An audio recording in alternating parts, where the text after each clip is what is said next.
Steam OS আসলে কি? Steam OS হলো একটা লিনাক্স বেসড অপারেটিং সিস্টেম। যারা প্রোগ্রামার তারা অবশ্যই ভালভ নিয়ে একটা বেটার আইডিয়া রাখবেন। ভালভ হচ্ছে যারা পিসি গেমিং এর সবচেয়ে বড় মার্কেট স্টিম চালায়। স্টিম ওএস এর মেইন পারপাস ছিল খুব সিম্পল, পিসিকে একটা গেমিং কনসোলের মতো ফিল দাও। উইন্ডোজের ঝামেলা বাদ দিয়ে শুধু গেমিং এর জন্য একটা স্মুথ প্ল্যাটফর্ম তৈরি করা। এটাকে আপনি ঠিক play station OS, Xbox OS এর মতো ধরতে পারেন, কিন্তু এটা ফ্রি এবং যে কোনো কম্পিউটারে ইনস্টল করা যায়। স্টিম ডেকে যেটা চলে সেটাই স্টিমওএস 3।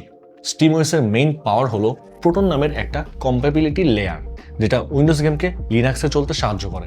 মানে Windows game, Linux PC and SteamOS একটা লাইন আপে। তো কেন স্টিমওএস এত পপুলার হচ্ছে? কারণটা খুবই ইজি। উইন্ডোজ লাইসেন্স লাগবে না, একদম ফ্রি ওএস। গেমিংয়ের জন্য নতুন পিসি বানালে এখানে অনেক টাকা বেঁচে যাচ্ছে।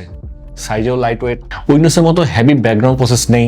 গেম স্টার্ট করতে, আপডেট করতে বা রান করতে খুব স্মুথ লাগে।